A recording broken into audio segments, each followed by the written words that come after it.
Yesus baik. Ibadah akan segera dimulai. Para jemaat yang masih ada di luar dipersilakan untuk masuk. Kita naikkan satu pujian. Dia Yesus telah mati bagiku.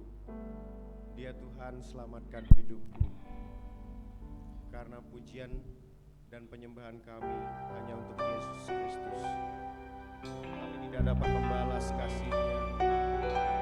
Kami tidak dapat membalas apapun dari Tuhan. Kami hanya bisa memuji dan memuliakan Dia. Terima kasih Yesus.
pujian, hormat serta syukur kekal selamanya bagi Dia. Segala pujian, hormat serta syukur selama-lamanya.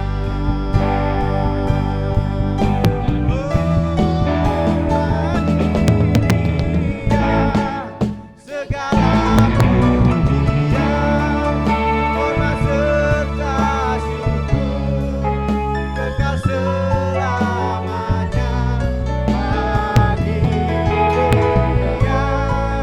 Segala pujian, hormat serta syukur selama-lamanya.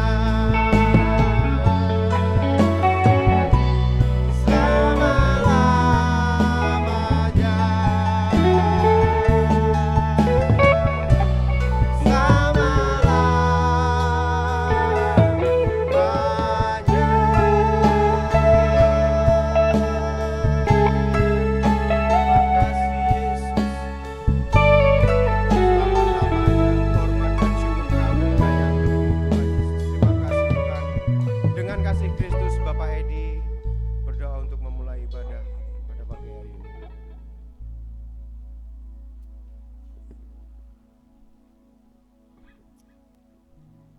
Haleluya Yesus. Segala pujian, segala hormat, keagungan, kemuliaan, kekudusan hanya bagi Tuhan Yesus Kristus selama-lamanya. Terima kasih Tuhan Yesus, pagi hari ini kembali kami mengucap syukur mendapat kemurahan yang luar biasa dari Tuhan untuk kembali beribadah kepada Tuhan, menyembah, memuji, memuliakan, mengagungkan nama-Mu Tuhan. Terima kasih Tuhan. Pagi hari ini kami menyerahkan seluruh sidang Jumat-Mu ke dalam tangan Tuhan. Kasih karunia-Mu tercurah melimpah kepada kami semuanya. Pagi ini kami menyerahkan para imam-imam yang melayani, diurapi dengan Roh Kudus, kekuatan dari surga menyertai pelayanan mereka untuk kemuliaan keagungan nama Tuhan. Memberkati juga hamba-Mu yang akan menyampaikan firman Tuhan, mengurapi dengan Roh Kudus-Mu Tuhan. Tuhan, bukakan rahasia firman-Mu sehingga kami sedang jemaat-Mu paham apa yang menjadi kehendak dan rencana Tuhan atas hidup kami. Terima kasih, menyerahkan juga saudara-saudara kami yang belum hadir, bahkan yang mungkin tidak dapat beribadah karena sesuatu hal. Tuhan melawat kehidupan mereka, menolong mereka juga. Kesempatan yang lain boleh bersama-sama beribadah dengan kami. Yang sakit Tuhan sudah sembuhkan, pulihkan kembali. Terima kasih, di dalam nama Tuhan Yesus Kristus kami akan mulai ibadah kami pagi hari ini. Haleluya, amin. Haleluya.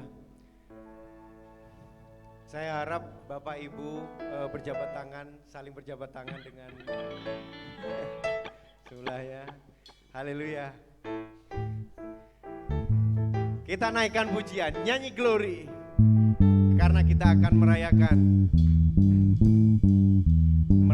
Tuhan Yesus yang sudah bangkit, sudah mati dan sudah bangkit bagi kita semuanya. Haleluya.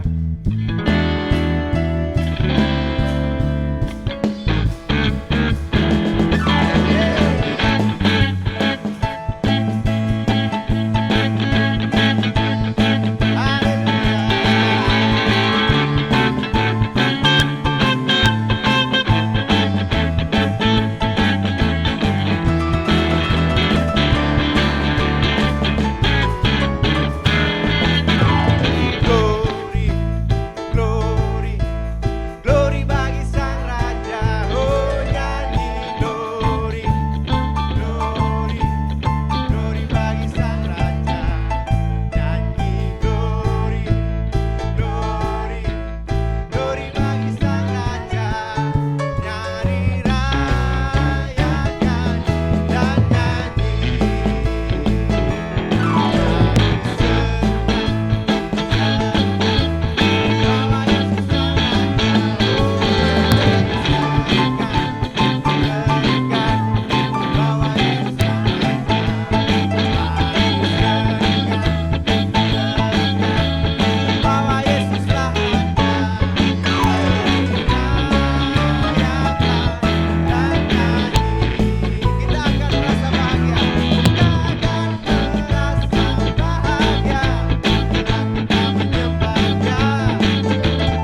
ada keselamatan kekal.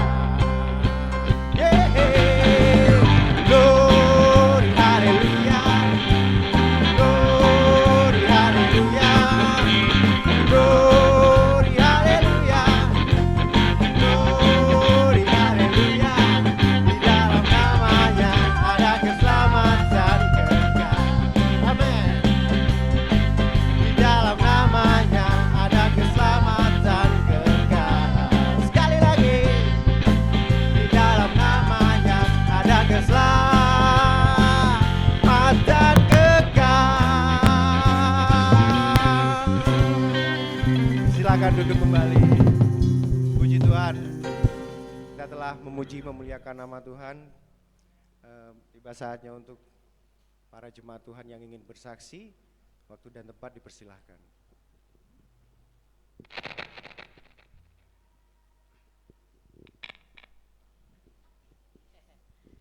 Puji Tuhan, saudaraku, selamat pagi. Tuhan Yesus baik. Saudara, saya ingin mengajak ibu-ibu untuk menyanyi bersama. Sebelumnya saya menyaksikan kebaikan Tuhan. Saudara, seminggu yang lalu beberapa waktu yang lalu saya kan ke Surabaya, kangen anak saya. Karena sudah lama saya tidak ke sana. Namanya ibu, emak itu pasti kangen, ya. Oleh sebab itu saya berangkatlah ke sana hari Jumat. Tak niati aku nang omahe anakku, arepe rodok suwe aku. Memang sengaja mau ke sana. Berangkat saudara-saudara. Ternyata saudara, enggak kerasan saudara. Sehari enak sama anak saya, "Ma, enggak usah macem-macem, enggak usah kerja, enggak usah apa. Kongkon longgo mangan delok TV, longgo dijak jalan-jalan." Tapi enggak kerasan saudara. Sehari, 2 hari, biasanya paling lama itu 3 hari. Tapi saya luar biasa 10 hari. 10 hari itu rasanya lama sekali saudara. Padahal di rumah anaknya sendiri saudaraku. Ternyata lebih baik rumah sendiri saudaraku. Loh, ya mbok karo. Ternyata seenak-enaknya lebih enak rumah sendiri saudaraku. Bebas di rumah sendiri, mau ngapa-ngapain, menjadi diri sendiri. Luar biasa. Dan diajak ke gereja saudaraku, kan saya 2 minggu ke gereja. Setiap kali ke sana itu luar biasanya itu begitu saudaraku. Saya merasa oh Tuhan baik ya. Kita ngasih contoh, anak kita juga begitu saudaraku. Jarak dari rumah ke gereja itu dari Sidokerto, Buduran ke Rungkut, ke Rungkut itu saudara, jauh saudara. Saya jam 7 itu namanya ibu itu kan mesti resi-resi, bantu sembarang. "Ma, mandi." Padahal acaranya jam 9, ibadah jam 9. "Mandi, mah." Rasanya di sini ndak trimo. Wong sik durung mari, "Ma, mandi." Nah, akhirnya mandi. Anak saya yang itu udah mandi dulu. Akhirnya berangkat. Jam 7:30 tuh sudah berangkat saudara. Ibadah jam 9. Itu berapa kali saya ke sana, itu begitu terus saudaraku. Datang sampai karena memang jauh dan macet ya saudara. Jauh dan macet. Sampai sana itu sepi, belum dimulai. Selalu begitu saudaraku. Enggak pernah wis mulai baru datang, itu enggak. Waduh, saya kalah sama anak saya tadi telat saudaraku. Luar biasa. Artinya apa saudaraku? Padahal cedek, ajung rene ku cedek saudaraku ya. Tapi saya telat, mengabaikan saudara, tidak menomorsatukan saudara. Berarti saya tidak menghormati Tuhan. Saya harus belajar dari anak saya, luar biasa. Dan saya puji Tuhan, anak saya bisa mendapatkan yang sesama anak Tuhan itu luar biasa. Yang pertama itu saudaraku. Dan yang kedua itu juga saudaraku, luar biasa. Jadi saya berpesan kepada anak-anak muda, ayo kita seiman, ya saudara, seiman. Karena hidup kita dalam tangan Tuhan, luar biasa Tuhan baik. Karena itu kita sebagai orang tua kita terus berdoa supaya anak kita terus dipelihara dan dijaga Tuhan. Saya mengajak kaum ibu-ibu untuk maju, kita menyanyi untuk Tuhan. Mari kaum ibu, itu menjadi doa kita kepada Tuhan bahwa hidup kita akan selalu diberkati Tuhan. Monggo, aku diberkati sepanjang hidupku, diberkati. Yang merasa ibu, merasa, oh iya, ini sakit loh anaknya, tetapi melayani Tuhan. Tuhan berkati. Merasa ibu, merasa nyonya, merasa istri. Yang tidak merasa istri tidak apa-apa. Aku diberkati sepanjang hidupku, diberkati. Haleluya. Saudara, inilah Sion Mangli, saudaraku. Rukun. Di gereja sana, gerejanya besar, saudaraku.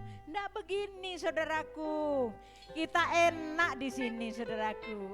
Aku diberkati sepanjang hidup, diberkati. Haleluya. Kita menyanyi memuji Tuhan. Pengakuan kita kepada Tuhan.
Kita diberkati Tuhan. Haleluya, Tuhan Yesus baik. Diberkatilah ibu-ibu, para mama-mama. Haleluya. Oma-oma juga, bapak-bapak, adik-adik, remaja, pemuda, GPD Sion Mangli diberkati Tuhan. Haleluya. Baiklah, tiba saatnya kita akan dibentuk oleh Tuhan, dibentuk oleh firman Tuhan. Kita naikkan pujian bagaikan bejana yang siap dibentuk. Haleluya Yesus.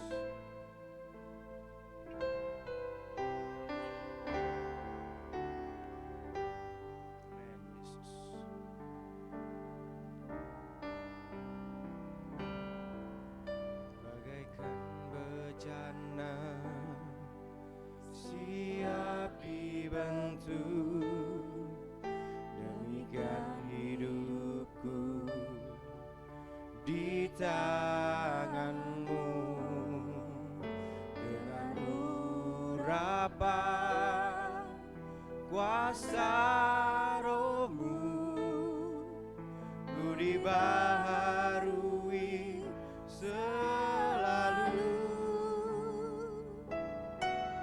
Jadikan ku Allah dalam rumahmu, inilah hidupku di tanganmu. Bentuklah seluruh kehendakmu, pakailah sesuai rencanamu.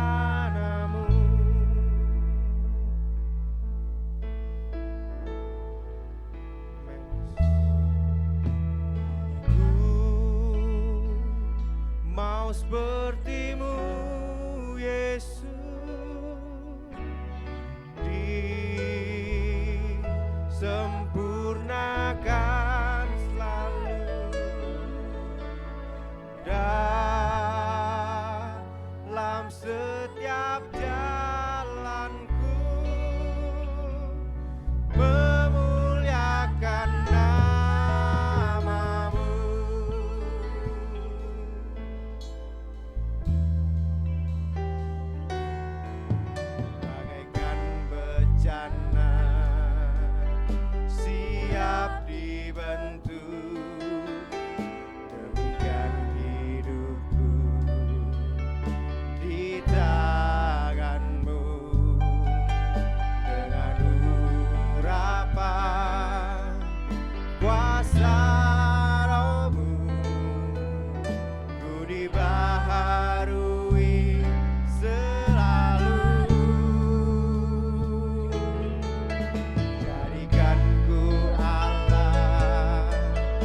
mau seperti-Mu Yesus, disempurnakan selalu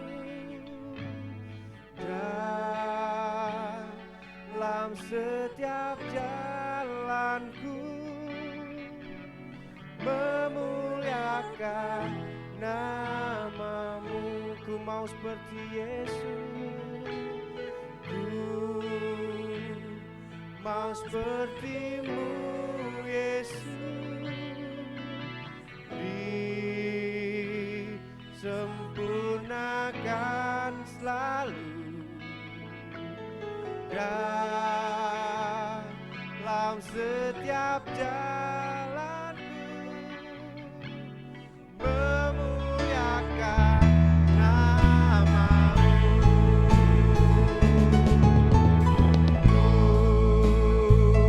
mau seperti-Mu Yesus, disempurnakan selalu dalam setiap jalanku,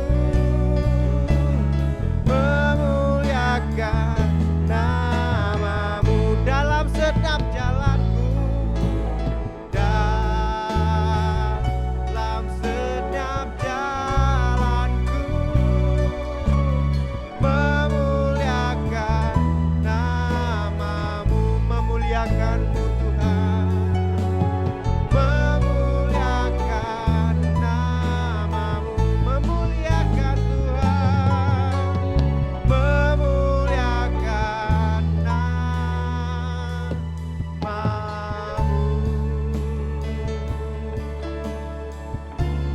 Dengan kasih Kristus, Prof. Dwi berdoa untuk firman Tuhan.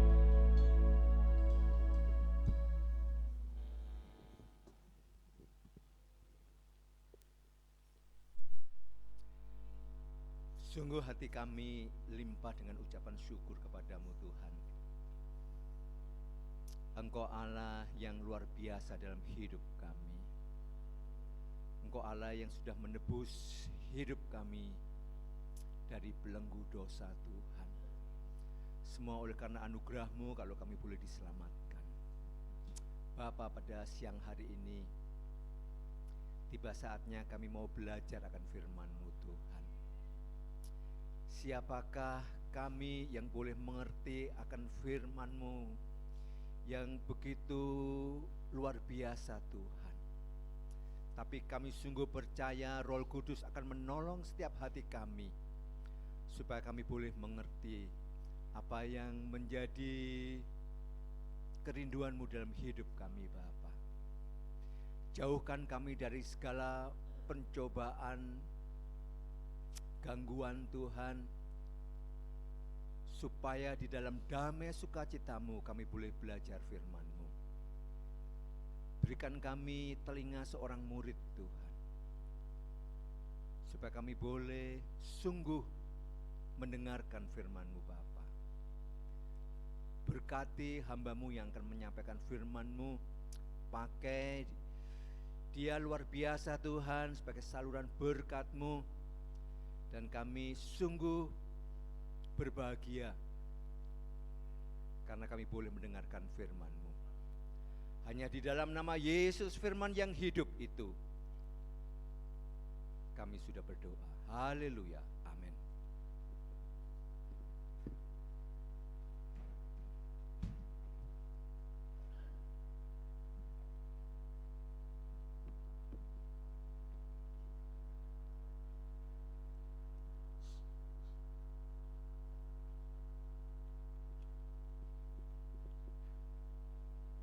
Puji Tuhan, saya sampaikan selamat pagi dan salam sejahtera dalam Tuhan kita Yesus Kristus. Haleluya. Puji Tuhan, Bapak Ibu, saya senang sekali bisa kembali bersama-sama beribadah. Kami balik dari luar kota itu hari Jumat malam ya, sekitar jam 11 malam. Bagi saya itu perjalanan yang bukan cukup melelahkan tetapi sangat melelahkan. ternyata betul ya, tambah usia tambah merosot ya. Ya, kami mulai minggu malam kami ke Mojokerto, kemudian Senin pagi kami sampai ke Seringat Blitar, di apa namanya itu Bu? Ya Bororejo. Siang kami langsung ke Surabaya. Kemudian besok pagi di Surabayanya hari Selasa itu masih mengajar itu 4 jam lebih, hampir 5 jam. Sore ada rapat sampai jam 9-an. Rabu ngajar lagi 4 jam lebih, kemudian masih rapat lagi, masih menguji rapat. Kemudian kami Kamis ke Malang, cukup melelahkan. Jadi kalau sekarang bisa bersama-sama beribadah itu sukacita yang besar. Kemudian hari Jumat malam itu kami Sabtu pagi diminta ke Sukowono, ada satu rumah usaha baru untuk didoakan. Oh iya, sore saya melayani ibadah penutupan peti. Mama dari Ibu Foni ya, istri dari Pak Tony itu dipanggil Tuhan, sudah 91 tahun. Saya minta maaf tidak memberitahu di grup, saking sibuknya mungkin ya. Saya pikir pengerja juga sudah memberitahu. Baru ingat tadi malam pas waktu doa itu langsung ingat, langsung saya cepet WA saja. Tadi sebelum ke gereja saya melepaskan jenazah 8:30, langsung saya ke sini, dan sekarang sementara proses pemakaman di Kebonsari. Mungkin nanti beberapa jemaat bisa mampir ke rumah Bu Pras, nanti diakonnya bisa memberi persembahan seperti biasanya. Puji Tuhan, mari pagi ini kita fokus pada firman Tuhan, dan saya akan berkhotbah dari kitab Hagai ya, sampai nanti hari peringatan kenaikan Tuhan ke surga. Mari kita memperhatikan kitab Hagai. Bapak Ibu bisa membaca di rumah berulang-ulang, hanya 2 pasal aja. Dan sekarang kita akan membaca dari pasal 1, ada 14 ayat di sana. Hagai pasal 1. Tolong dibaca. Hagai pasal 1. Cek.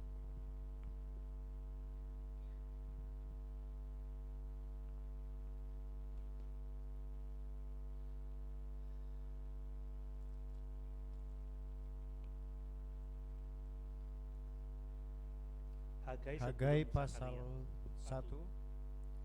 Ajakan untuk membangun kembali bait suci. Pada tahun yang kedua zaman Raja Darius, dalam bulan yang ke-6, pada hari pertama bulan itu, datanglah firman Tuhan dengan perantaraan Nabi Hagai kepada Zerubabel bin Sealtiel, Bupati Yehuda, dan kepada Yosua bin Yosadak, imam besar. Bunyinya, beginilah firman Tuhan semesta alam. Bangsa ini berkata, sekarang belum tiba waktunya untuk membangun kembali rumah Tuhan. Maka datanglah firman Tuhan dengan perantaraan Nabi Hagai. Bunyinya, apakah sudah tiba waktunya bagi kamu untuk mendiami rumah-rumahmu yang dipapani dengan baik, sedang rumah ini tetap menjadi reruntuhan? Oleh sebab itu beginilah firman Tuhan semesta alam. Perhatikanlah keadaanmu. Kamu mendabur banyak tetapi membawa pulang hasil sedikit. Kamu makan tetapi tidak sampai kenyang. Kamu minum tetapi tidak sampai puas. Kamu berpakaian tetapi badanmu tidak sampai panas. Dan orang yang bekerja untuk upah, ia bekerja untuk upah yang ditaruh dalam pundi-pundi yang berlobang. Beginilah firman Tuhan semesta alam. Perhatikanlah keadaanmu.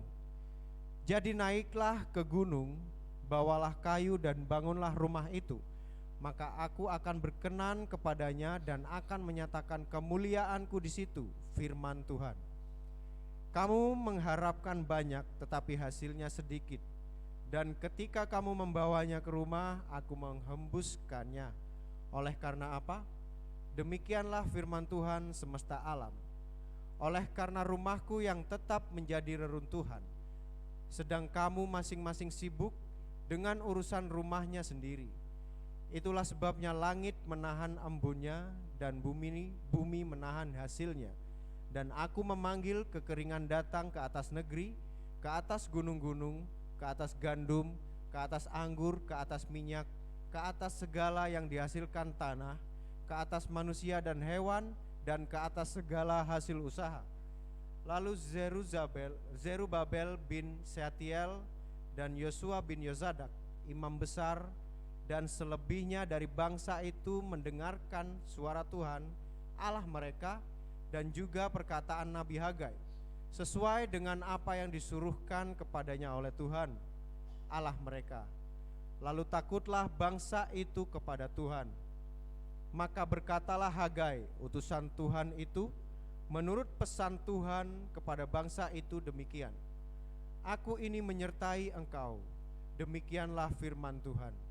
Engkau, Tuhan, menggerakkan semangat Zerubabel bin Sealtiel, bupati Yehuda, dan semangat Yosua bin Yozadak, imam besar, dan semangat selebihnya dari bangsa itu. Maka datanglah mereka lalu melakukan pekerjaan pembangunan rumah Tuhan semesta alam, Allah mereka, pada hari yang ke-24 dalam bulan yang ke-6. Puji Tuhan. Bapak Ibu yang dikasihi oleh Tuhan, kitab Hagai ini mengajar kita untuk memprioritaskan Tuhan dalam kehidupan kita. Kitab Hagai mengajar supaya kita memprioritaskan hal-hal yang utama, hal-hal yang penting. Itu berbicara mengenai perkara-perkara rohani, itu berbicara mengenai hal-hal yang bersifat kekal. Jadi kita melalui ayat-ayat ini dipanggil untuk mengutamakan yang utama, mengutamakan yang penting, mengutamakan hal-hal rohani, mengutamakan Tuhan. Apakah Bapak Ibu mengutamakan Tuhan? Amin. Memprioritaskan hal-hal rohani. Amin. Nah, Bapak Ibu, menariknya bahwa Nabi Hagai menulis kitab ini ditujukan kepada orang-orang yang sama seperti kita, yang kalau ditanya apakah kita mengutamakan Tuhan, dengan segera kita akan menjawab, ya, kita mengutamakan Tuhan. Kitab ini ditulis untuk orang-orang yang dapat mengatakan bahwa dia memprioritaskan hal-hal yang bersifat kekal, memprioritaskan perkara-perkara rohani. Namun pada realitanya Bapak Ibu, orang-orang yang menerima kitab ini atau orang-orang di zaman Hagai ini yang dapat mengatakan bahwa aku memprioritaskan Tuhan secara intelektual, tetapi kenyataannya dalam kehidupan sehari-hari, kehidupan mereka sama sekali tidak mencerminkan bahwa mereka itu memprioritaskan Tuhan. Ini keadaan yang menjadi perhatian Tuhan. Mereka hanya dapat mengatakan, aku mengasihi Engkau Yesus dengan segenap hatiku. Dia dapat mengatakan, hanyalah Yesus sendiri yang jadi penghibur hati. Tapi ternyata mereka memprioritaskan hal-hal yang lain. Ternyata mereka mengutamakan hal-hal yang lain selain Tuhan. Dan itulah sebabnya Allah mengutus Hagai untuk memperingatkan bangsa ini. Karena tindakan tidak memprioritaskan Tuhan itu mendukakan hati Allah. Tindakan tidak mengutamakan Tuhan itu mendatangkan kekeringan atas hidup mereka, mendatangkan hajaran dari Tuhan. Nah, sedikit saya mau mengemukakan latar belakang dari kitab Hagai ini. Saudara bisa melihat latar belakangnya di kitab Esra mulai pasal yang ke-5. Jadi pada tahun 536 sebelum Masehi, ada sekitar 50.000 orang ya bangsa Yahudi yang dibuang di Babel itu pulang kembali ke Yerusalem atas perintah Kores, Raja Persia. Dan setelah mereka pulang, mereka cepat-cepat membangun mezbah, mereka cepat-cepat mempersembahkan korban kepada Tuhan. Dan 2 tahun setelah mereka pulang dari Babel, mereka berhasil membangun fondasi dari bait suci yang sudah roboh itu. Tetapi pada akhirnya 14 tahun berjalan mereka mengalami gangguan dalam membangun bait suci itu, dimulai dari penolakan mereka atas orang-orang Samaria untuk terlibat dalam pembangunan, dan pada akhirnya orang-orang Samaria itu menjadi oposisi, melawan, mengganggu, menyerang, dan mereka berusaha supaya pembangunan bait suci itu terhenti.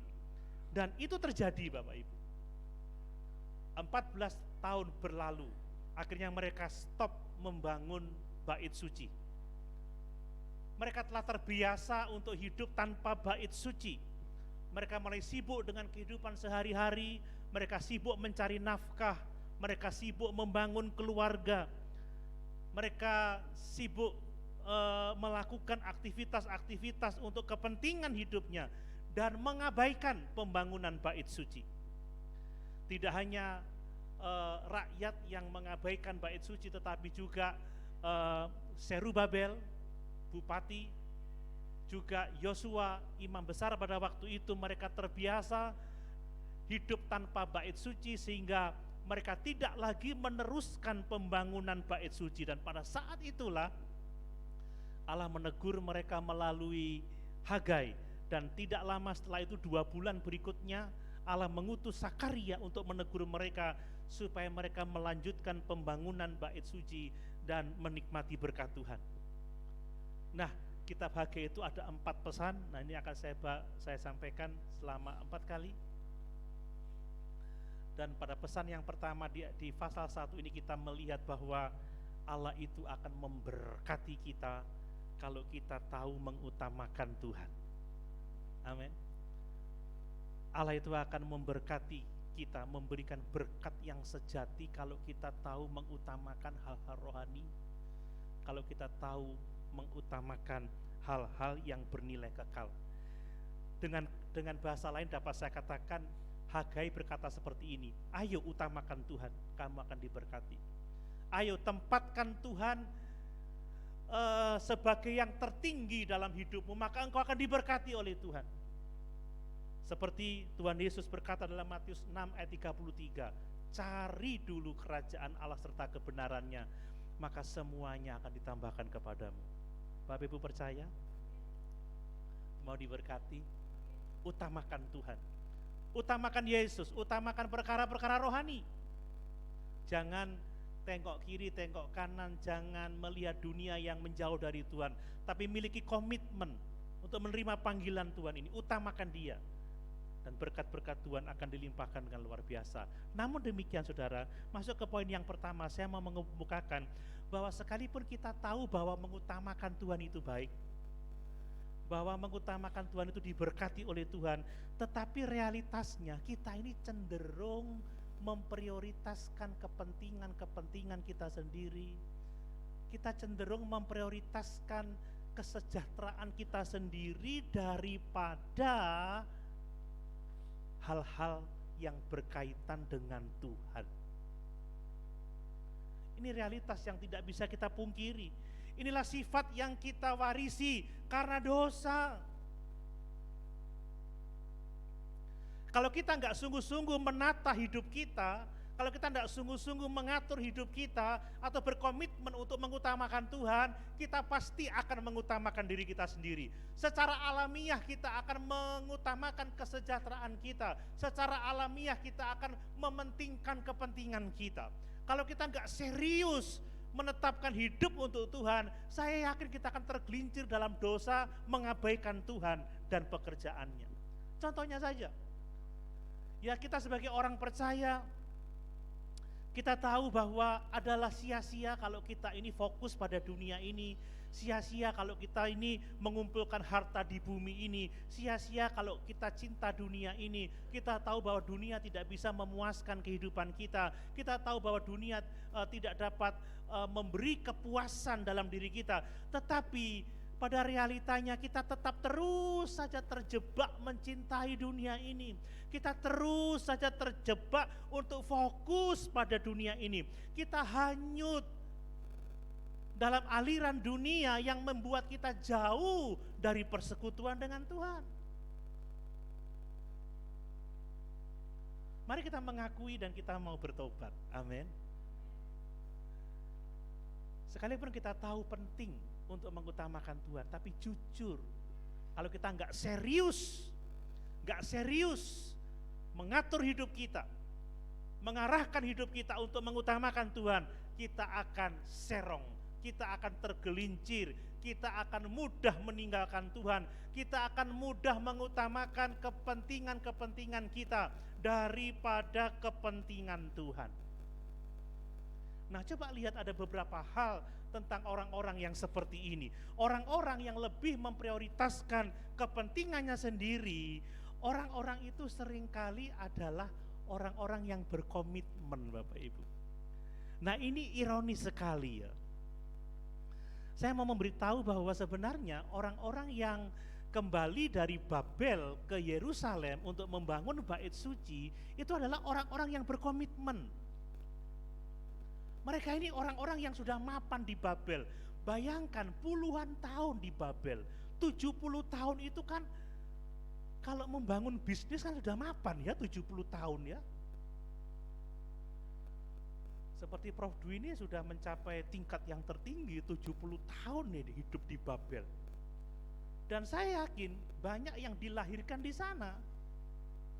Sudah punya pekerjaan yang mapan, punya rumah permanen, ya, berkeluarga di sana, punya status di sana, ada yang bekerja pada pemerintahan.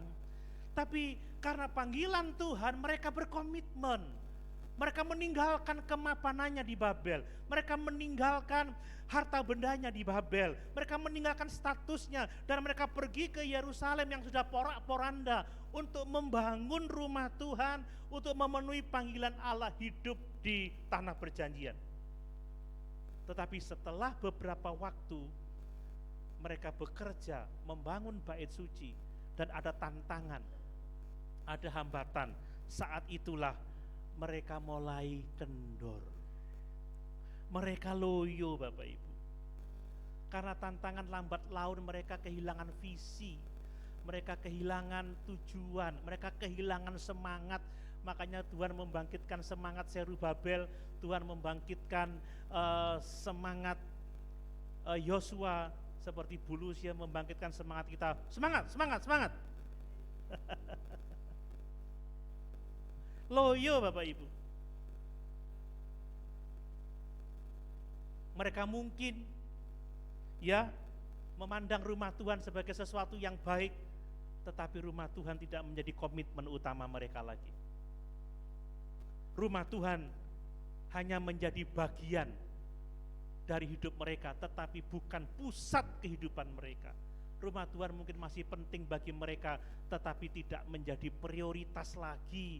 Prioritasnya hidup mereka sendiri. Kita perlu melihat diri kita dengan cara yang seperti ini. Bukankah saat awal-awal kita percaya Yesus kita semangat ya, kita semangat doa pagi, baca Alkitab, pelayanan ke gereja, gak pernah telat.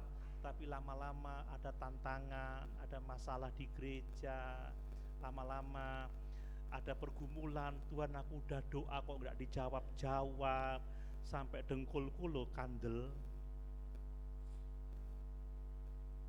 Duh Tuhan, kok begini hidup, kita dikecewakan oleh sesama jemaat, akhirnya kehilangan visi, kehilangan semangat, kebaktian sudah setahun sekali. Ya ke gereja ya tetap ke gereja, tetapi sekedar saja ya. Kita tidak sungguh-sungguh menyembah Tuhan, kita tidak sungguh-sungguh melayani Tuhan. Gereja bukan lagi menjadi fokus kehidupan kita, gereja enggak jadi lagi pusat kehidupan kita, tetapi hanya menjadi sebagian dari hidup kita. Kita hadir di gereja, iya, tetapi gereja hanya sebagian dari kehidupan kita. Ya kalau bisa aku datang, kalau enggak bisa ya maaf. Kalau capek ya minggu depan aja. Saya bersyukur ini lebaran libur panjang kita masih penuh ini gereja. Ya kan? Ya udah saya doa ya doa, tetap berdoa. tapi doanya nggak sungguh-sungguh, baca Alkitab asal baca, nggak mempelajari. Doa sih doa, tapi sambil ngiler. Baca Alkitab 2 pasal keberatan, 2 ayat aja, di diskon pokoknya lah saudara ya. Nyanyi sih nyanyi, tapi nyanyinya seperti unyil, tepuk tangannya pelit sekali.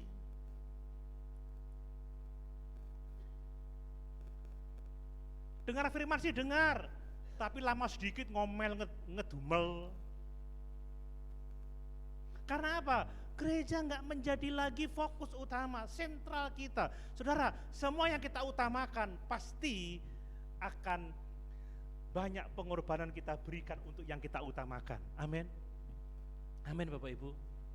Dulu waktu saya mengutamakan kesehatan saya, karena sudah fibrosis 3, saudara ingat, saya apa-apa pokoknya ada apapun juga untuk kesehatan.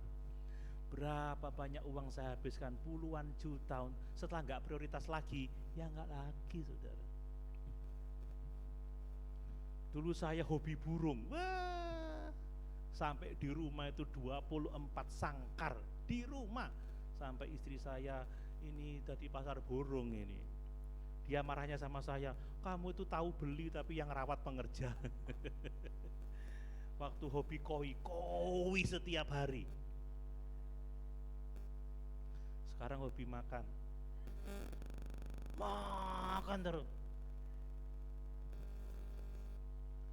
Saudara, kalau cinta Tuhan, cinta gereja, semuanya Tuhan, semuanya pekerjaan Tuhan. Amin. Masalahnya sudah kita kehilangan prioritas itu. Kita kehilangan prioritas itu. Dulu kita komitmen, tetapi karena tantangan kita kendor, karena kesibukan kita kendor, karena kekecewaan kita kendor. Ya, ini hal-hal yang perlu menjadi perhatian kita. Karena Tuhan mengingatkan kita supaya kita kembali kepada prioritas kita yang sesungguhnya. Amin.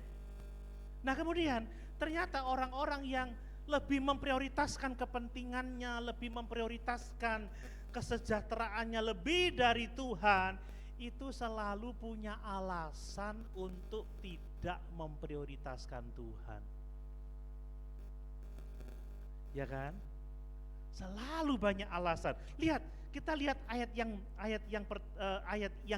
yang kedua. Beginilah firman Tuhan semesta alam. Bangsa ini berkata, sekarang belum tiba waktunya untuk membangun kembali rumah Tuhan.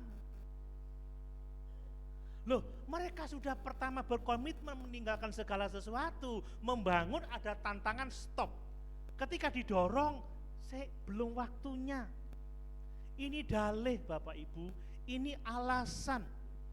Mungkin kalau kita bertanya kepada mereka, kenapa kamu tidak bangun itu bait suci? Jangan salah ya, saya ini cinta loh pekerjaan Tuhan. Jangan salah ya, saya komitmen loh, ini penting loh, tapi belum sekarang. Halo? Maaf ya, belum sekarang. Nanti terus, kalau ngomong, ayo pelayanan, sesuk ae, belum waktunya. Saudara, kalau saudara nggak melayani, mundur-mundur terus, nanti saya yang melayani saudara. Belakang langit biru. Telat loh saudara. Iya kan? Alasan tok ae.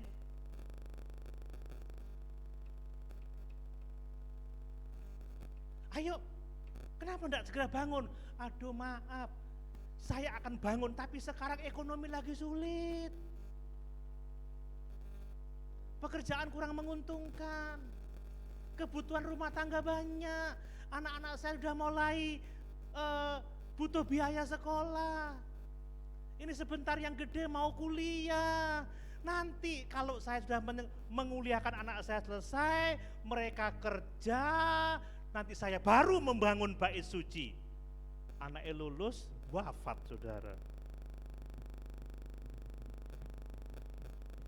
Ya apa kalau gitu? Jadi banyak alasannya. Nah, seringkali kita juga harus memandang kita dalam kacamata yang seperti itu. Kita ini cenderungnya cari-cari alasan, saudara ya, untuk kita tidak mengutamakan Tuhan, cari-cari alasan. Mengapa kita tidak taat, mengapa kita tidak mendahulukan Tuhan dengan hidup kita, dengan waktu kita, dengan uang kita. Kita punya banyak alasan. Saya masih sibuk, saya masih repot, saya masih punya banyak kebutuhan, saya belum punya waktu. Dan ini yang dilakukan oleh orang-orang Yahudi. Bangsa ini berkata, sekarang belum tiba waktunya bagi kami untuk membangun ini. Belum waktunya, kami punya banyak urusan, kami punya banyak kegiatan. Bapak Ibu, mari jangan sampai kita menjadi seperti orang-orang pada zaman Hagai ini, yang tidak mengutamakan Tuhan karena ada banyak alasan. Yang berikutnya, saudara, ternyata orang-orang yang lebih mengutamakan kepentingannya daripada kepentingan Tuhan adalah orang-orang yang buta terhadap disiplin Tuhan, yang buta terhadap hajaran Tuhan. Ya, orang-orang ini memang banyak mengalami masalah, Bapak Ibu ya, menabur banyak, menuai sedikit, mengharapkan banyak, mendapatkan sedikit. Ada hasil tetapi nggak bisa nyimpan. Ada hasil seperti ditaruh di pundi-pundi yang berlubang. Mereka makan tapi nggak merasa kenyang, tuh ya apa, saudara ya? Ini bicara soal ketidakpuasan dalam hidup ini. Minum tapi nggak sampai puas. Kalau musim dingin pakai baju hangat tapi nggak jadi panas badannya. Ini bicara mengenai kesia-siaan.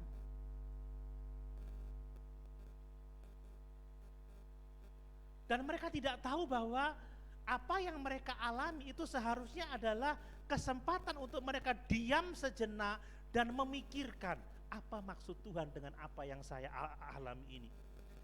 Bayangkan, saudara, tidak peduli seberapa keras mereka bekerja, hasilnya sedikit, ataupun toh kalau berhasil Tuhan menghembuskannya. Bayangkan, sedih kan? Sedih. Tentu saja Tuhan tahu pergumulan mereka. Ya, mereka susah. Tapi Tuhan juga tahu siapa yang menyebabkan pergumulan itu. Saya mau tanya, siapa yang menyebabkan pergumulan orang-orang pada masa Hagai? Siapa yang menyebabkan? Siapa yang menyebabkan mereka menabur banyak tetapi menuai sedikit? Siapa yang menyebabkan itu? Tuhan, Bapak Ibu. Tuhan. Coba Rik, baca Rik, ayat yang ke-9 sampai ayat yang ke-10. Hagai 11. Hagai Coba pasal perhatikan. 1 ayat 9. Iya.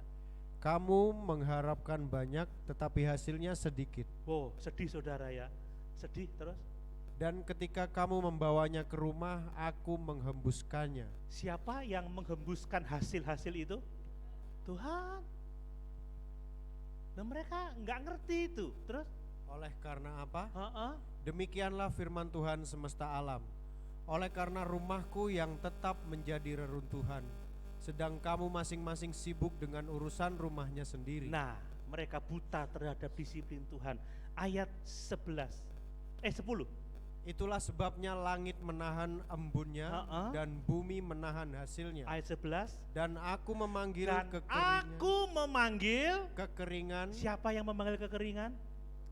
Tuhan. Siapa yang menyebabkan mereka tidak berhasil? Tuhan. Terus? Aku memanggil kekeringan datang ke atas negeri, Iya. ke atas gunung-gunung, ke atas gandum, ke atas anggur, ke atas minyak, ke atas segala yang dihasilkan tanah, ke atas manusia dan hewan, dan ke atas segala hasil usaha. Ya, mereka nggak tahu kebenaran ini. Mereka nggak ngerti bahwa kesusahan mereka itu adalah disiplin Tuhan untuk mengarahkan mereka kembali kepada Tuhan, untuk berhenti dan memikirkan betapa mereka telah jauh dari hadirat Tuhan. Saudara, banyak orang-orang sekarang yang tergelincir dalam kebutaan rohani. Mereka hanya bekerja untuk makanan yang akan binasa. Mereka mengumpulkan harta untuk harta yang akan binasa. Mereka tidak mencari makanan yang bertahan sampai kepada kekekalan. Mereka tidak mengumpulkan harta yang kekal untuk selama-lamanya, harta di surga. Mereka sibuk carpe diewe, lupa doa, lupa baca Alkitab, meninggalkan hari-hari ibadah, tidak sungguh-sungguh mendengarkan firman.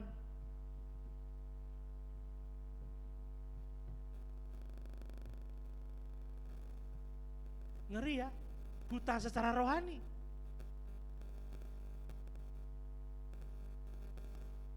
Mereka lupa bahwa jika mereka beribadah kepada Tuhan, jika mereka mengutamakan Tuhan, maka Tuhan itu memberi berkat. Bapak Ibu yakin? Kadang bilang gini, waduh maaf minggu saya ada proyek. Saudara mengandalkan siapa? Mengandalkan siapa? Diri sendiri. Kalau enggak aku ambil, makan dari mana saya? Memangnya Tuhan tidak bisa memberi makan kita?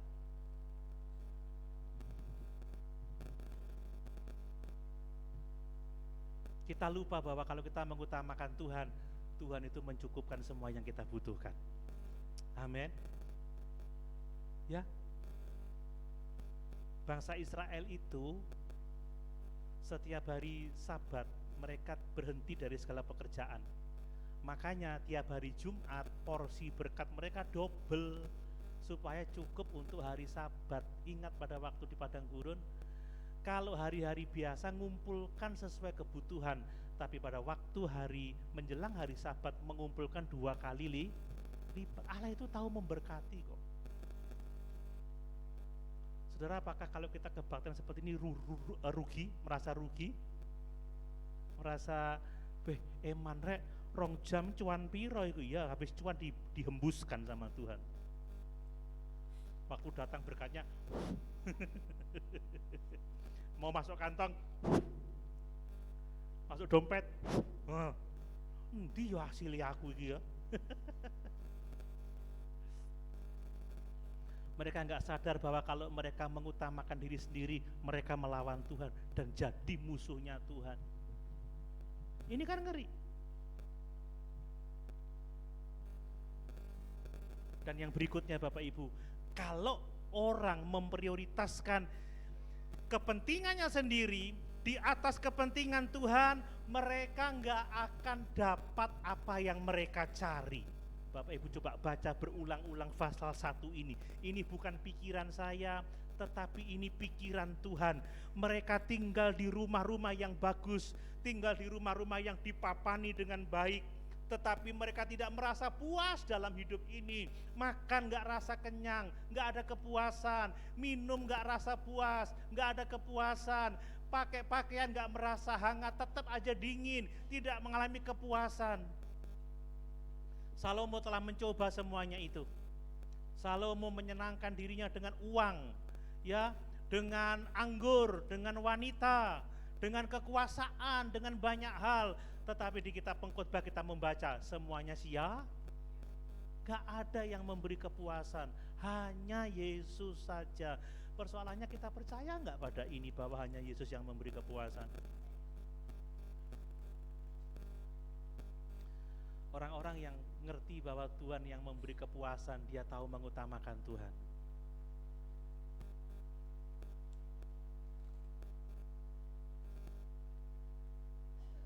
Bapak Ibu, coba pikirkan, apa gunanya kita bekerja keras seumur hidup mengumpulkan harta yang akan binasa?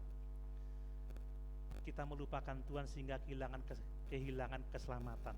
Ingat kata Tuhan Yesus, apa artinya kita memiliki seluruh isi dunia ini kalau jiwa kita binasa? Kita kerja banting tulang, seminggu 7 hari kita kerja, sehari 24 jam kita kerja, misalkan begitu ya. Sebulan 30 hari kita kerja, setahun 365 hari kita kerja. Kita punya hasil yang banyak, mangane mek sepiring. Iya kan? Kita punya yang banyak, wes sekarang aku pensiun. Hai jiwaku tenanglah, ada banyak tertimbun harta bagimu. Aku akan menambahkan lumbung-lumbungku. Tapi apa kata Tuhan? Malam ini mati kon. Apa artinya Bapak Ibu? Pas tabunganku 10 miliar, rencana jalan-jalan, keluar rumah ditabrak becak, wafat loh, ya apa tulisannya begitu? Ada gunanya? Sudah mati masuk neraka lagi. Habis jatuh ketimpa habis jatuh ketimpa api neraka, ketimpa tangga.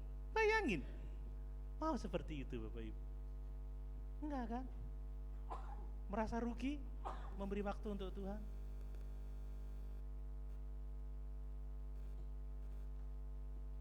Nanti kita akan melihat kenapa itu penting bagi kita.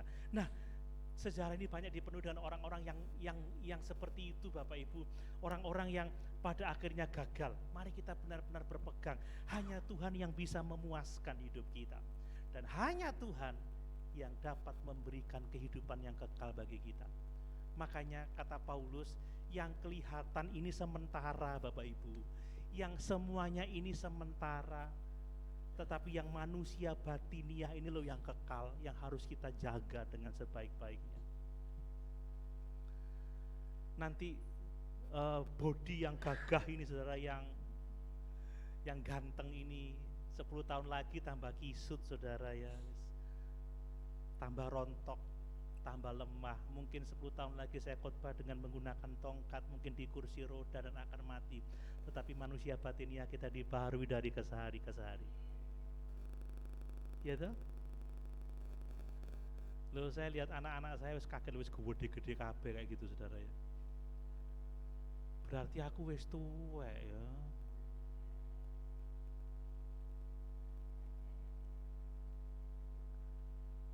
Kata orang Manado, so tua anak sayang. Lalu kalau kita tidak fokus pada yang kekal, mau bagaimana lagi Bapak Ibu? Hati-hati, kita nggak akan mendapat apa yang kita mau kalau kita ini tidak mengutamakan Tuhan. Hanya Tuhan yang sanggup memberkati kita. Nah, yang kedua, kita harus secara sadar dan bersengaja. Ini arti pendidikan. Secara sadar dan bersengaja apa? Memprioritaskan Tuhan di atas kepentingan kita sendiri. Ini harus disengaja, ini harus melalui pertobatan. Seperti yang dialami oleh orang-orang pada waktu itu. Ketika Hagai memberitakan firman Tuhan, ketika Hagai mengatakan kebenaran bahwa kamu menabur banyak tetapi menuai sedikit, kamu tidak merasa puas dalam hidup ini, kamu mengharapkan banyak tetapi mendapat sedikit, bahwa hasilmu dihembuskan begitu saja oleh Tuhan, bahwa Tuhanlah yang mendatangkan kekeringan atas segala sesuatu yang kamu miliki, maka mereka bertobat. Mereka takut akan Tuhan. Dan setelah mereka takut akan Tuhan, mereka mulai komitmen, sekarang kami bertobat. Dan mereka naik ke gunung tempat fondasi bait Allah itu mangkrak saudara. Dan mereka mulai membangun lagi. Dan saat itu Bapak Ibu, Tuhan memberkati mereka. Amin. Kita tidak bisa mengutamakan Tuhan kalau kita enggak secara sadar dan bersengaja mengutamakan Tuhan. Dimulai dari pertobatan. Dan pertobatan hanya terjadi kalau kita memperhatikan hidup kita. Amin. Kata firman Tuhan ayat yang kelima apa tadi? Perhatikanlah keadaanmu. Ya. Ayat yang ketujuh, perhatikanlah keadaanmu. Coba perhatikan, apakah saat ini Bapak Ibu sungguh-sungguh mengutamakan Tuhan? Apakah Bapak Ibu memberi waktu yang terbaik untuk Tuhan? Kalau ternyata lebih banyak waktu kita untuk hal-hal lain selain Tuhan, itu artinya kita belum mengutamakan Tuhan. Tuhan hanya bagian dari kita, tetapi bukan pusat kehidupan kita. Dan ini mendukakan hati Tuhan. Bagaimana Bapak Ibu menggunakan harta, menggunakan uang? Lebih banyak uang dibelanjakan untuk kepentingan Tuhan atau dibelanjakan untuk kepentingan sendiri? Sekarang ini banyak orang yang mempeributkan 10% itu perjanjian lama, bukan perjanjian baru. Saudara, orang semua hidup kita milik Tuhan kok ya. Nah kalau orang itu anti 10% tapi memberi lebih dari 10%, itu baru saya acungi jempol. Tapi orang menolak persepuluhannya, persembahannya kurang dari 1%. Apakah itu mengutamakan Tuhan? Kalau orang kita enggak lagi perlu kasih perpuluhan, tapi dia ngasih gereja 20%, 30%, saya hormat. Kita enggak butuh perpuluhan, enggak, persembahannya 1%. Ingat, orang kikir tidak memiliki bagian dalam kerajaan surga. Bagaimana saudara menggunakan uang saudara? Menggunakan harta saudara? Ya, kita bisa membangun rumah yang dipapani dengan baik seperti bangsa Yahudi ini. Kita punya kendaraan yang bagus, tetapi rumah Tuhan dibiarkan jadi reruntuhan. Ya, ini sedih, ini sedih. Kadang-kadang kalau tidak diberkati yang disalahkan pendeta, gereja. Padahal kita sesungguhnya tidak memprioritaskan Tuhan sama sekali dalam kehidupan kita. Bagaimana dengan tujuan-tujuan hidup kita? Apakah tujuan kita mau menyenangkan Tuhan, mau memuliakan Tuhan? Sementara banyak orang yang bergereja tujuannya mencari kepentingannya sendiri. Apa yang dapat Tuhan berikan kepada saya, bukan apa yang dapat saya berikan kepada Tuhan. Ayo kita ke gereja supaya kita begini, supaya kita begitu. Bukan, ayo kita ke gereja, kita mempersembahkan korban syukur kepada Tuhan. Kita mempersembahkan korban untuk kemuliaan Tuhan. Jarang Bapak Ibu, jarang. Biarlah kita menjadi yang jarang itu. Amin. Nggak semangat kan? Saya menyemangati jemaat. Biarlah kita menjadi yang sedikit itu. Amin. Ya, ini realitas. Bagaimana dengan pikiran kita? Apa yang seringkali terlintas di pikiran kita? Apakah Tuhan? Apakah firman-Nya? Ataukah hal-hal lain selain Tuhan? Apa yang mengisi pikiran kita? Apa yang mengisi hati kita? Apakah Tuhan? Apakah pekerjaannya? Apakah kita memikirkan bagaimana kemajuan pekerjaan Tuhan? Apa yang dapat saya lakukan untuk Tuhan? Di mana saya bisa berkontribusi sesuai dengan karunia pelayanan saya. Siapa teman-teman kita? Apakah teman-teman yang mengasihi Tuhan? Teman-teman yang giat melayani, atau teman-teman yang mungkin bahkan menjauhkan kita dari Tuhan? Yang kalau hari Minggu pagi-pagi sudah telepon, ayo rek metu rek, sik nang gereja, gereja wae, mancing lah, ayo. Datang ke rumah sudah diseret, dinaikkan ke mobilnya, diajak ke laut. Cari siapa? Nyi Roro Kidul. Cari temen itu yang bangunin, ayo nang gereja, ayo pelayanan, begitu.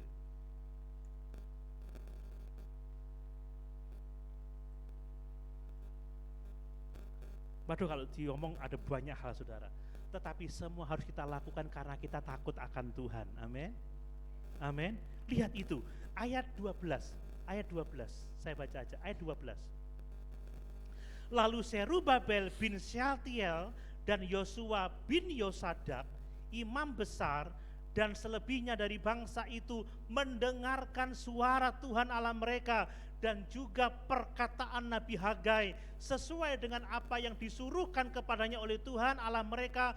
Lalu takutlah bangsa itu kepada Tuhan, karena takut mereka memprioritaskan Tuhan, karena takut mereka berdoa, karena takut mereka membaca Alkitab, karena takut mereka melayani Tuhan, karena takut mereka setia beribadah kepada Tuhan, karena takut mereka membangun bait suci itu. Tetapi takut di sini bukan takut-takut yang seperti apa, takut dalam pengertian reference, hormat, kagum, memuja, menyembah. Nah, banyak orang sekarang bilang apa? Di dalam Yesus kita nggak perlu takut sama Tuhan. Tuhan itu baik, Tuhan itu sahabat kita, Tuhan ngerti. Kalau kita nggak ke gereja karena kecapean, maklum Tuhan. Kalau kita nggak ke gereja, kalau kita nggak pelayanan, maklum Tuhan itu. Kita ini capek, anak kita banyak. Lalu kalau kalau nyanyi maklumlah Tuhan atas kesibukanku, deng deng deng. Maklumlah Yesus akan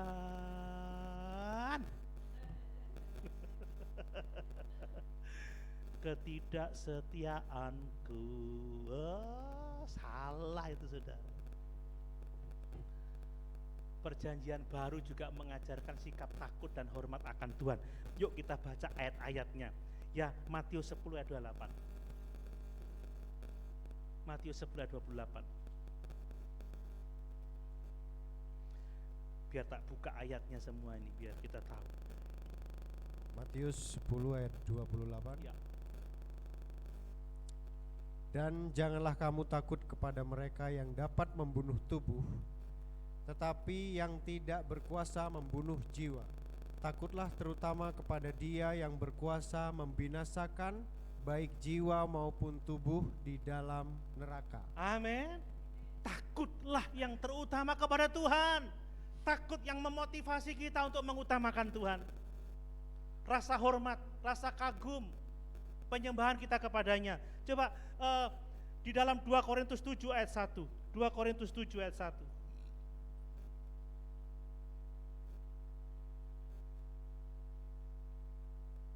2 Korintus 7 ayat 1.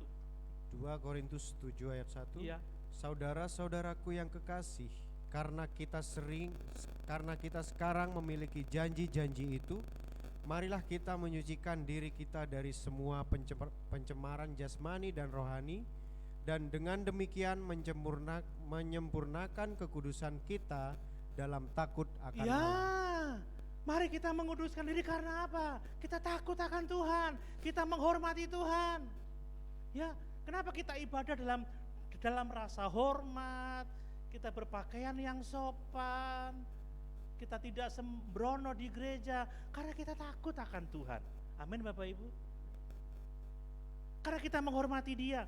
Coba Efesus 5 ayat 21, biar banyak ayat. Efesus 5 ayat 21. Efesus 5 ayat Ya. 21. Dan rendahkanlah dirimu seorang kepada yang lain di dalam takut akan Ya, Kristus. karena saya takut akan Tuhan, saya merendahkan diri saya.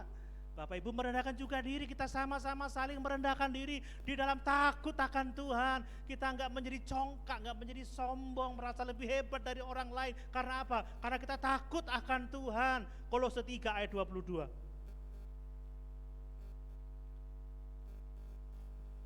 Kolose 3 ayat 22. Kolose 3 ayat 22. Hai hamba-hamba, taatilah Tuhanmu yang di dunia ini dalam segala hal. Iya. Jangan hanya di hadapan mereka saja untuk menyenangkan mereka, melainkan dengan tulus hati karena takut akan Tuhan. Amin. Segala sesuatu didasarkan karena takut akan Tuhan, bekerja dengan giat karena kita takut akan Tuhan. Satu ayat lagi. Masih banyak sebenarnya. 1 Petrus 1 ayat 17. 1 Petrus 1 ayat 17. Coba kita 1 baca Petrus ayat 1 itu. ayat 17. Dan jika kamu menyebutnya Bapa, yaitu Dia yang tanpa memandang muka menghakimi semua orang menurut perbuatannya, maka hendaklah kamu hidup dalam ketakutan selama kamu menumpang di dunia ini. Hidup dalam ketakutan selama kita menumpang di dunia ini. Jadi kalau Bapak Ibu tidak berdoa, enggak bahaya ta. Kalau enggak ke gereja rajin, enggak bahaya ta, enggak takut ta sama Tuhan. Kalau ibadahnya sembrono sembarangan, enggak bahaya ta.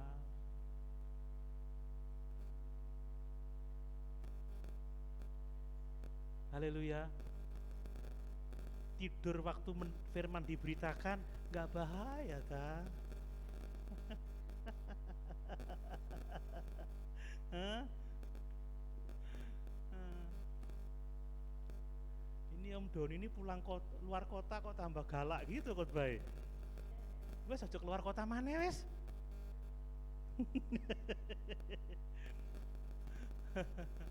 Gak bahaya ta.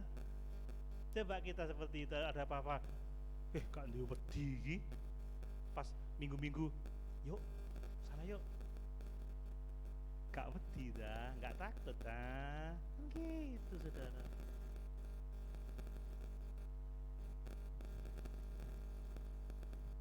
Kalau pas mau berbuat sesuatu yang gak benar, gak takut dah. Mari, yang terakhir Bapak Ibu. Lalu apa buahnya kalau kita mengutamakan Tuhan? Saya mau sampaikan dengan pendek aja. Buahnya adalah satu, Tuhan dipermuliakan. Buahnya adalah pekerjaan Tuhan itu terlaksana. Dan buahnya adalah kita pasti diberkati oleh Tuhan. Bapak Ibu perhatikan ketika Tuhan mengatakan, ayo pergilah ke gunung, bangunlah itu, dan mereka bertobat, mereka mulai mengarahkan hidupnya untuk memprioritaskan Tuhan. Saat mereka takut akan Tuhan dan punya niat untuk membangun, lalu apa yang terjadi? Aku akan berkenan kepada rumahku itu, aku akan menyatakan kemuliaanku di sana. Bapak Ibu, semua yang kita kerjakan di dalam takut akan Tuhan tujuannya adalah kemuliaan Tuhan Allah kita. Amin. Apapun yang kita lakukan untuk memuliakan Tuhan. Dan ketika kita memprioritaskan Tuhan, tujuan kita adalah nama Tuhan yang dipuji dan dipermuliakan. Ini harus menjadi prioritas kita. Coba, kalau Bapak Ibu melakukan sesuatu, kira-kira yang mendapat kemuliaan siapa? Tuhan atau kita? Harus Tuhan, Bapak Ibu. Saya juga harus seperti itu. Apapun Tuhan yang dipermuliakan. Dan kalau kita mengutamakan Tuhan, ketika kita mulai memberi waktu yang terbaik, memberi harta yang terbaik, memberi pikiran yang terbaik, memberi tujuan yang terbaik, maka rumah Tuhan yang terbengkelai selama 14 tahun akhirnya dapat diselesaikan. Amin. Ada begitu banyak pekerjaan Tuhan yang bisa kita lakukan kalau kita memprioritaskan Tuhan. Saudara, jangan pikir sekalipun kita ini gereja kecil, kita tidak bisa melayani Tuhan. Tidak, kalau kita mau memprioritaskan Tuhan, kita bisa menyelesaikan pekerjaan Tuhan. Amin. Lihat, kita bisa merehab ini karena kita memprioritaskan Tuhan. Iya Pak ya? Kita bisa membeli semua ini, itu karena kita memprioritaskan Tuhan. Kita tidak pelit Bapak Ibu untuk Tuhan. Buktinya di rumah setiap kita punya kipas angin ya, kita punya kendaraan yang bagus, kita punya apapun juga. Coba kalau kita mau memprioritaskan Tuhan. Ya kadang kita di rumah mobil sampai 10. Saudara boleh ke rumah saya, mobil saya 15. Mainan anak-anak tadi.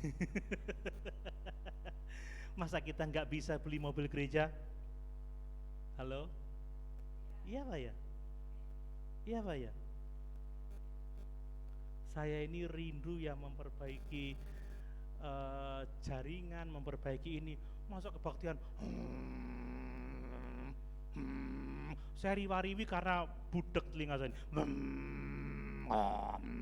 Saudara, musiknya enak. Waduh. Kira-kira kalau kita mau memperbaiki itu bisa nggak Bapak Ibu? Bisa nggak? Kalau kita mau fokus bisa nggak? Bulan ini selesai? Bulan ini selesai? Pak Doni nodong ini. Bisa? Bahkan nggak enak. Musiknya wes enak, mainnya enak. Lebih bareng suara hoknya. Makanya saya bolak-balik. Luki, kenapa itu kok bisa begitu? Ini Om, jaringannya rusak ya. Copot aja dah. Setelah dicopot, hilang ngok-ngoknya. Duh saudara, cik panas sih gereja kita ini ya. Rupanya planet kita udah mendekati matahari rupanya. Kira-kira bisa dingin lagi enggak gereja kita seperti dulu? Kalau kita fokus bisa enggak ini kita berdingin? Saya konsultasi sama Pak Fima, bolak-balik, Pak Fima gimana nih Pak Fima? Pak Fima gimana? Pak Fima ini gimana? Waduh, Om bisa dicicil enggak? Lalu kemarin saya telepon Pak Fima, biasa kita kan tiap tahun ini memberi bingkisan ya kepada tetangga-tetangga. Kami sudah siapkan 22 bingkisan dan itu tidak kecil. hitungannya juta, saudara. Pak Bima, kas ada enggak? Ada Pak Doni, bisa enggak? Ya tolong transfer, kita belanja. Bisa, saudara. Kalau kita mau memprioritaskan Tuhan, kita bisa menyelesaikan pekerjaan Tuhan yang dipercayakan kepada kita.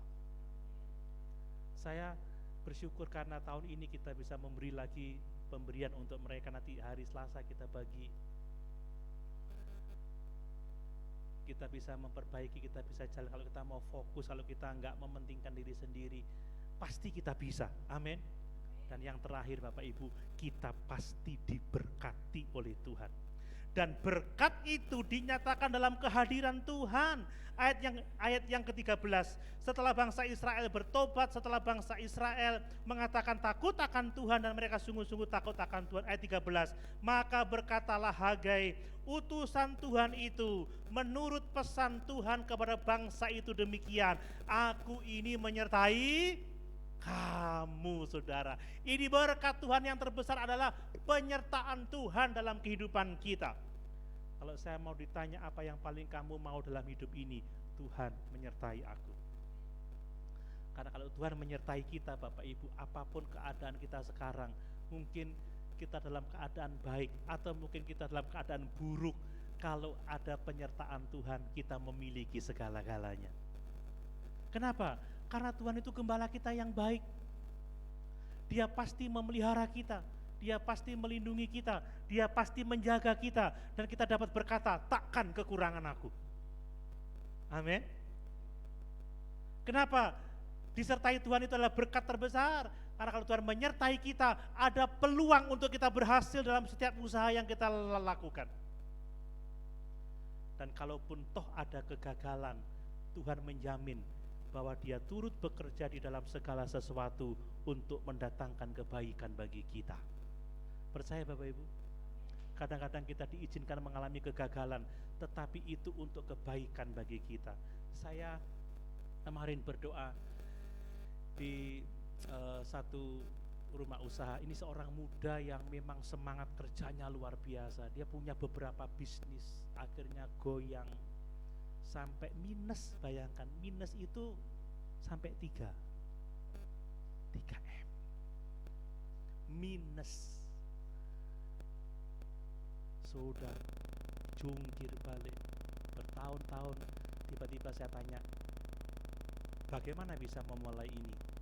Semua berkat Tuhan. Tanpa diduga-duga ternyata ada penyandang dana yang membantu saya untuk meneruskan ini dengan kembalian yang sangat-sangat kecil. Dia membangun sebuah usaha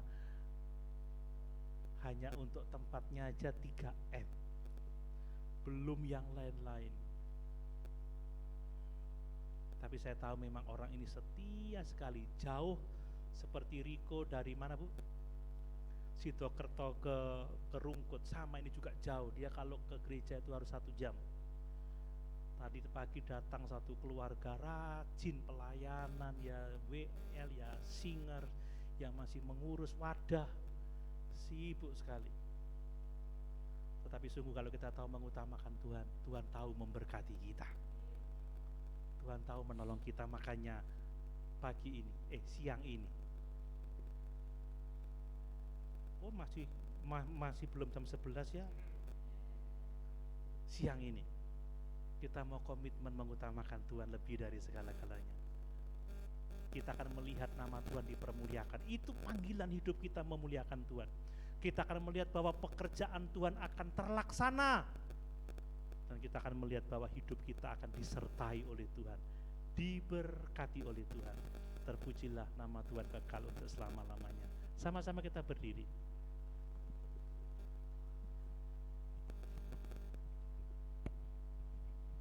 Yang terutama dalam hidup ini, meninggikan nama Yesus.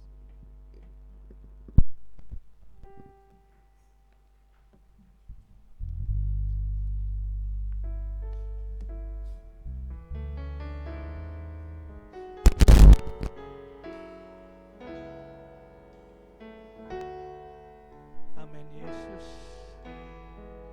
Amin Yesus, haleluya. Ya terutama di dalam hidup ini, meninggikan nama Yesus. Yang terutama di dalam hidup ini, memuliakan namanya. Haleluya, haleluya, saya mencinta Yesus. Haleluya, haleluya, haleluya, saya mencinta Yesus.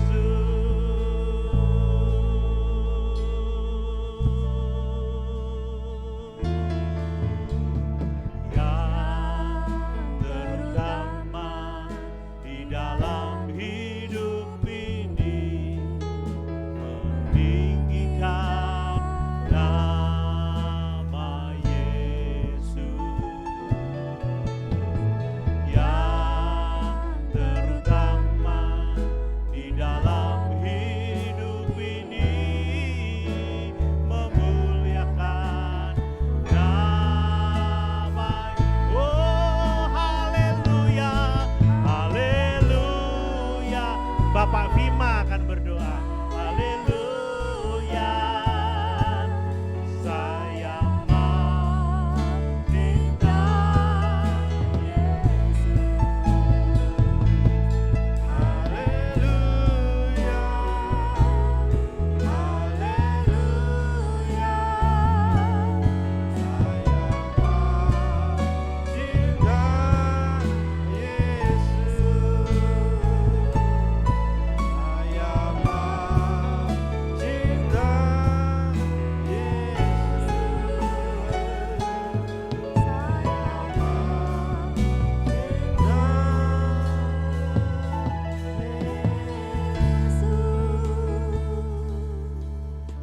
Haleluya, haleluya, haleluya Tuhan. Tuhan, itulah yang menjadi kerinduan hati kami Tuhan. Untuk kami selalu mengutamakan Engkau di dalam setiap kehidupan kami Tuhan. Terima kasih ya Tuhan Yesus, firman-Mu pada siang hari ini Tuhan, untuk terus mengajak kami Tuhan, untuk selalu mengutamakan Tuhan di setiap sisi kehidupan kami Tuhan. Karena itulah yang terutama bagi kami. Karena tanpa perkenan-Mu Tuhan, maka semua apapun yang kami lakukan akan menjadi sia-sia. Tetapi Tuhan, kami percaya bahwa dengan kami selalu memprioritaskan Tuhan dalam setiap hidup kami, maka kami akan mendapat perkenan-Mu Tuhan, dan akan mendapat berkat-berkat dari-Mu Tuhan. Terima kasih Bapa, Engkau terus berkati hati dan jiwa pikiran kami Tuhan, agar bisa merubah cara hidup kami Tuhan, untuk semakin hari semakin seturut dengan kehendak firman-Mu. Terima kasih pada siang hari ini Tuhan, kami masih sangat diberkati Tuhan oleh pemberitaan firman-Mu Tuhan. Biarlah hidup kami semakin hari Tuhan semakin memahami tentang apa yang menjadi kehendak-Mu dalam kehidupan kami. Terima kasih Tuhan. Mengucap syukur selalu karena Engkau begitu baik bagi kami. Engkau memang mengasihi kami Tuhan, dan Engkau selalu mengingatkan kami akan kehendak-Mu. Terima kasih Tuhan Yesus. Berkati hamba-Mu yang sudah menyampaikan kebenaran bagi kami semua. Engkau terus pakai hamba-Mu Tuhan, untuk semakin hari, untuk semakin lebih lagi Tuhan, di dalam memberitakan kebenaran-kebenaran dari-Mu, agar setiap yang mendengar dapat mendapat berkat-berkat dari Tuhan, dapat menjadi berubah sesuai dan seturut dengan kehendak-Mu. Terima kasih Bapa, berkati di dalam pelayanan hamba-Mu, berkati dalam keluarga, berkati anak-anaknya dan semua apapun yang telah Engkau percayakan kepada hamba-Mu untuk melayani Engkau Tuhan. Kami percaya Tuhan selalu menolong dan memberkati. Terima kasih, itulah doa kami padamu Tuhan. Semuanya kami serahkan kepadamu saja Bapa, karena kami tahu semua rancangan-Mu indah kepada kami semua pada waktunya. Terima kasih Tuhan, pada kesempatan ini juga kami ingin memberi persembahan kepadamu Tuhan, sebagai ucapan syukur kami karena Tuhan sudah terlebih dahulu memberkati hidup kami. Terima kasih, segala puji, hormat dan kemuliaan bagi-Mu saja Tuhan. Di dalam nama Tuhan Yesus kami berdoa dan mengucap syukur. Haleluya, haleluya. Amin. Puji Tuhan.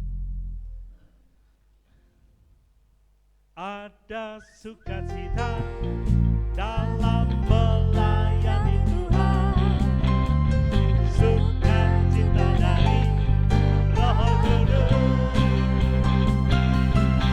hati penuh damai karena Yesus beserta dalam kita melayani Tuhan.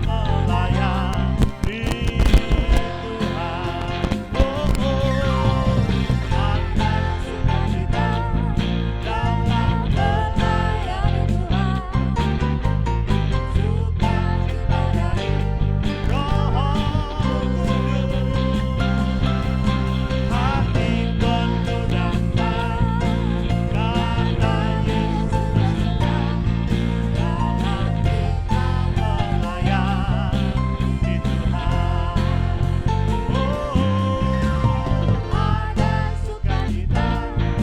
dalam melayani Tuhan, sukacita dari Roh Kudus, hati penuh damai karena Yesus beserta dalam kita melayani Tuhan. Oh, ada sukacita dalam melayani Tuhan, sukacita dari Roh Kudus, hati penuh damai karena Yesus beserta dalam kita melayani Tuhan. Ada sukacita dalam melayani Tuhan, sukacita dari Roh Kudus, hati penuh damai karena Yesus beserta dalam kita melayani Tuhan. Ada sukacita dalam melayani Tuhan, sukacita dari Roh Kudus, hati penuh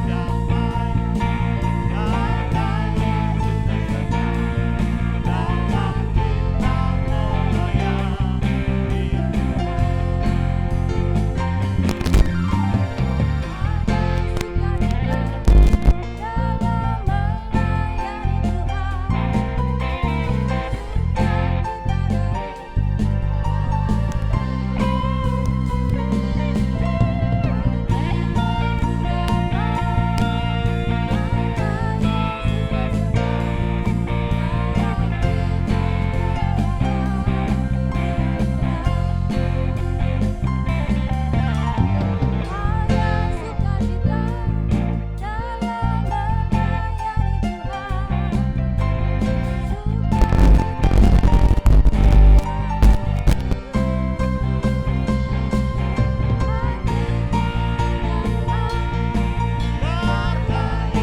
beserta dalam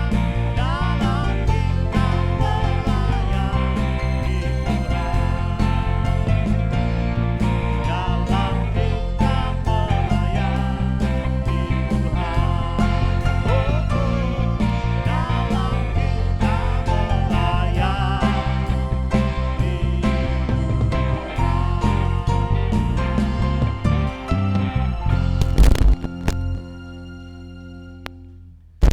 Puji Tuhan, Bapak Ibu, warta sepanjang minggu ini Lebaran. Ini pada jalan-jalan ini. Saya juga seminggu ini juga ada di kota, di luar kota. Tapi nanti tetap masih ada ibadah doa pagi jam 4:30 hari Selasa. Kemudian sore tetap ada persekutuan doa di gereja. Kemudian hari Jumat juga doa pagi jam 4:30. Hari Sabtu ibadah remaja pemuda tetap ada seberapa yang ada. Kemudian persiapan untuk pelayanan hari Minggu. Bapak Ibu, tanggal 1 Mei itu ada kegiatan apa namanya, seminar ya, sehari di Malang. Jadi khusus untuk wanita kami sudah daftarkan 10 orang. Mari yang mau hadir. Hari apa itu ya? Hari Rabu. Jadi kita PP acara jam 10 pagi, mungkin kita bisa berangkat jam 6 aja nutut ya. Oh enggak nutut ya, jam 5 kali ya. Jam 5 kita acara, sore pulang. Nanti kalau Pak Tri bisa nyopiri, nanti nyopir sama-sama saya ke Malang. Ya, kita PP tanggal 1, 10 orang. Nanti yang memang mau hadir segera daftar ke Ibu Gembala karena kuota terbatas. Yang hadir sudah 1.300, jadi dibatasi memang. Mau 15 saja tidak bisa, hanya dikasih 10 saja. Baik, itu aja warta gereja. Hati-hati di jalan kalau keluar kota karena jalanan ramai sekali. Memang tidak banyak mobil besar, tetapi mobil kecil itu malah ngeri ya. Sasut. Saya kemarin juga luar biasa di jalan.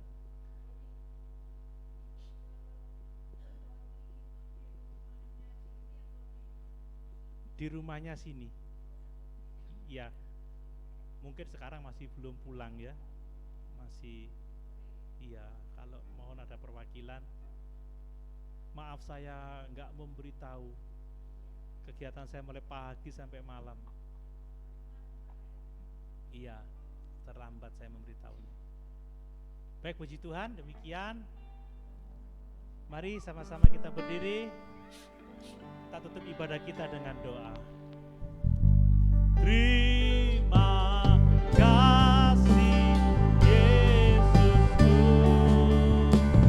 buat anugerah yang Kau beri setiap hari ini. Tuhan adalah syukurlah. Terima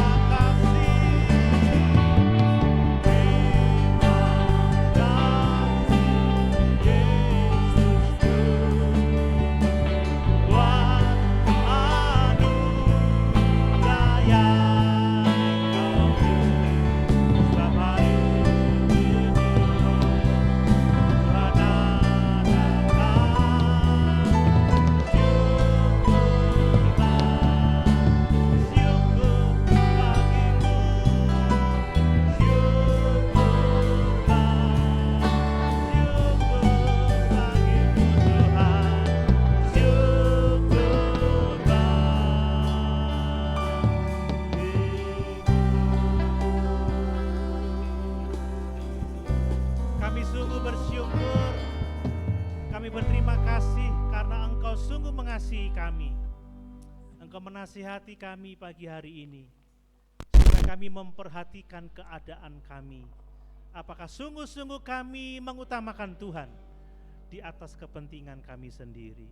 Ampuni dosa dan kesalahan kami ya Bapa, karena pelanggaran-pelanggaran kami, seringkali kami mengabaikan hal yang penting dalam hidup ini. Terima kasih, kami bersyukur buat nasihat-Mu dan kami percaya Engkau memelihara kami. Sekarang kami memohon, berkatilah seluruh jemaat dengan iman yang semakin teguh, kasih yang melimpah-limpah, dan pengharapan yang kokoh di dalam Tuhan. Karuniakan semua sehat, kuat, perlindungan, pembelaan, kecukupan dalam setiap kebutuhan. Hubungan dalam rumah tangga diberkati oleh Tuhan. Memberkati pendidikan anak-anak kami, sekolah mereka, kuliah mereka ditolong oleh Tuhan. Di masa liburan ini juga diberkati oleh Tuhan. Apa yang menjadi aktivitas mereka ditolong oleh Tuhan. Pekerjaanmu di tempat ini kami serahkan kepadamu. Engkau mengenal kerinduan kami untuk beberapa hal yang ingin kami lakukan, terutama untuk kelistrikan di gereja ini ya Tuhan Yesus. Kami rindu supaya AC yang ada ini dapat digunakan kembali. Di dalamnya nama Tuhan dipuji dan dipermuliakan. Terima kasih juga memberkati bangsa dan negara kami ya Tuhan Yesus. Memberkati pemerintah, memberkati wakil rakyat, TNI, Polri, memberkati tenaga pendidik, tenaga kesehatan, bahkan seluruh elemen di bangsa ini diberkati oleh Tuhan. Secara khusus buat kota Jember, Kabupaten Jember, Kecamatan Mali dan sekitarnya. Kami rindu melalui kehadiran kami ada jiwa-jiwa dijangkau dan dimenangkan. Nama Tuhan dipuji dan dipermuliakan. Berkati Pak Tony dan keluarga, ada masa duka cita, berikan mereka semua sehat, kuat. Juga berkati liburan sepanjang minggu ini ya Tuhan Yesus. Kemanapun kami pergi dengan kendaraan apapun juga mohon perlindungan Tuhan, pembelaan Tuhan, sehingga kami pergi dan kembali ke Jember dengan segala selamat. Terpujilah nama Tuhan kekal untuk selama-lamanya. Inilah doa kami sungguh mengucap syukur dan berterima kasih kepada Tuhan.